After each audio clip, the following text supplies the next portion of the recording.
Okay, let's unpack this. We're doing a deep dive today into UnitedHealth Group, Yeah, UNH. right. A real giant in healthcare. Absolutely. And we're looking at some recent analysis, trying to, well, synthesize it really, get to the core of what's going on with them. Hmm. And the thing that jumps out right off the bat is the stock price. As of May 30th, 2025, it's sitting around, what, $301? Yeah, roughly $301.91. Which is, I mean, that's a huge drop from its 52-week high, over $630. $630.73. Yeah, it's a massive plunge. So I think the big question for you, for anyone listening, is how? How does a company that seems so stable, so dominant, experience that?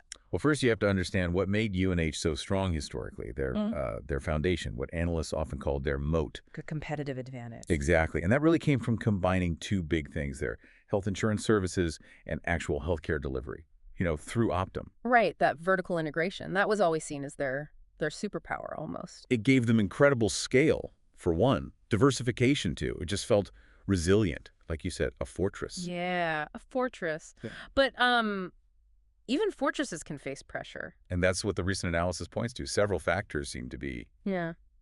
well, creating some cracks. Okay, so what are we seeing? The analysis mentions leadership changes first. Yes, that seems significant. Yeah. CEO Andrew Whitty resigned. That was May 2025. Amidst rising costs, operational issues, that's what's reported. Right. And interestingly, the former CEO, Stephen Hemsley, he's back. Any big leadership change like that, especially when things are rocky, it just adds uncertainty, doesn't it? Definitely. And speaking of uncertainty, that ties into the financial outlook. Ah, right.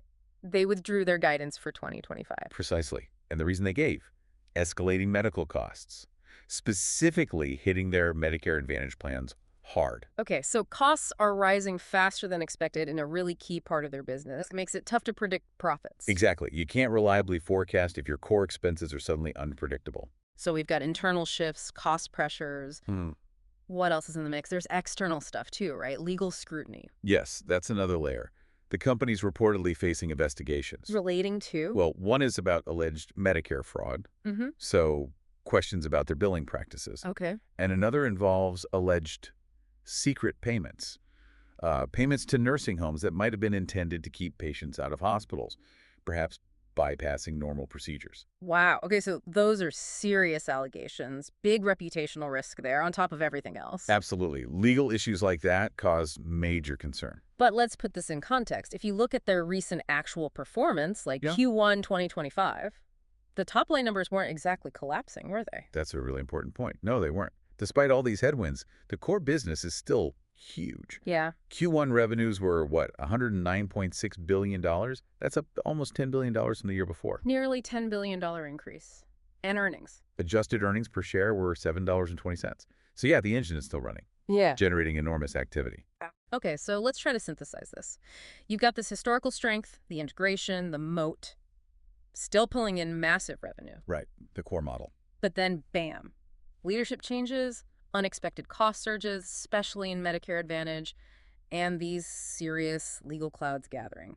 And that combination, Mm. it seems like that's what really shook investor confidence, leading to that, dramatic stock drop we started with. So the takeaway here is maybe, even these companies with what look like unbeatable advantages, they're not immune. I think that's exactly it. It really underscores that even a strong moat doesn't protect you from everything.